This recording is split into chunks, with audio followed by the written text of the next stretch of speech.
Hi, it's me again with Corel Draw Tips and Tricks. Somebody sent me this really sharp clip art and they want to make a flower reef out of it. They didn't tell me how big, and I actually, uh, it doesn't really warrant a video because I've done several videos like this, but I thought I'd show you a couple of things about colors.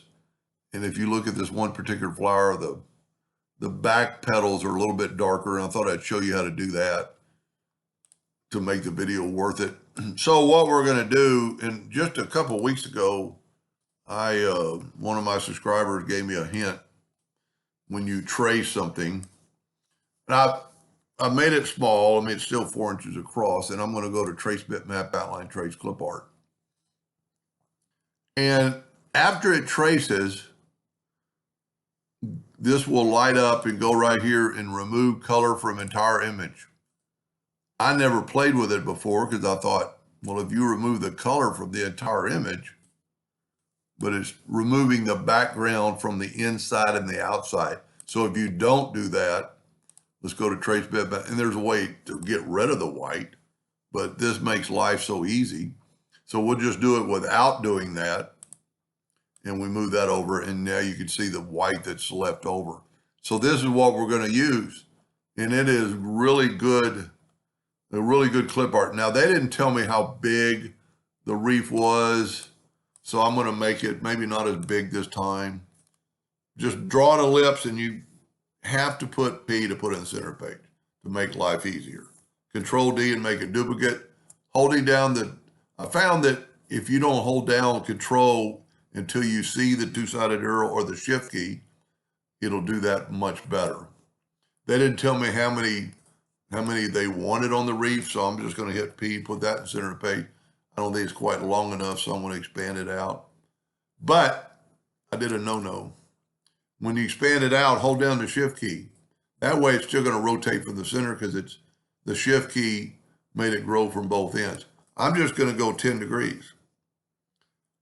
And then I'm going to take that one, and instead of duplicating another one and rotating at a negative 10 degrees, I'm just going to mirror it.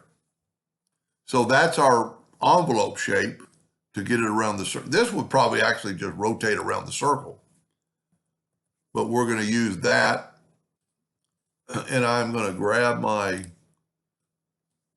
flower there. Let me zoom in. So this is my envelope shape. So I'm going to grab that. I'm going to go to Object, Effects and Envelope. I've already got it selected, so I'm going to go right here. Well, it doesn't say it fast enough, but it's put in envelope form. Now, to get it in this box and get it back to the center of the page, I'm going to shift select this and go EC, and that put it back in the center. Now I can grab that and move it over. Then if you will take your Alt key and swipe through the two circles, you don't actually have to pick them, it'll do it yourself.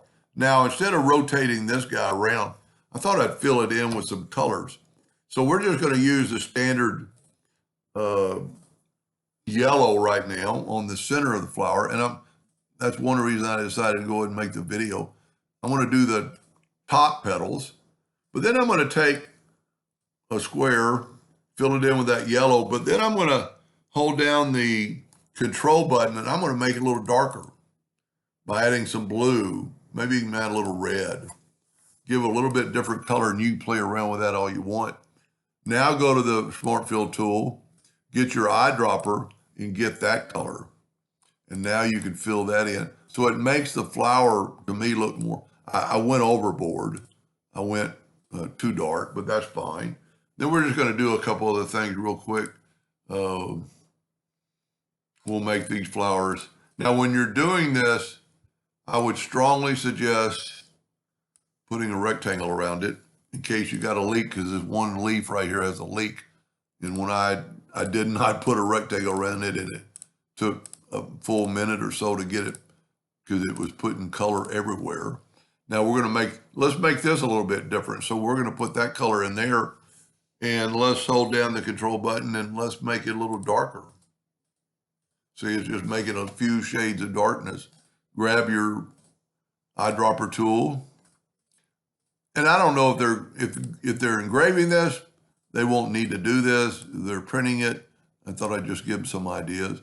And then let's go ahead and fill in some leaves just to give it some, and this would be cool because you could, I don't like this color green, but you could actually see that one has a leak. So stay away from it or fix the leaf. I'm not going to do, and this would be a good one to, since the leaves are like 2 parts, on the ones that are 2 parts, I'd make the 2 parts a little bit different shade. And you could do a lot with this. Let me take the Smart Fill tool and let's make it a blue, fill this in. And I'm really comfortable because I have the fact that I've got my rectangle in case I do have a leak, it won't cause me any problem. So we're almost through.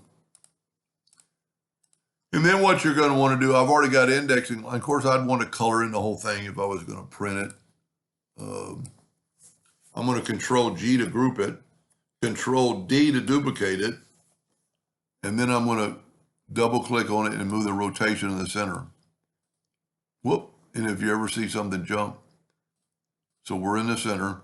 And remember, we did it 10 degrees, so we need to rotate it 20.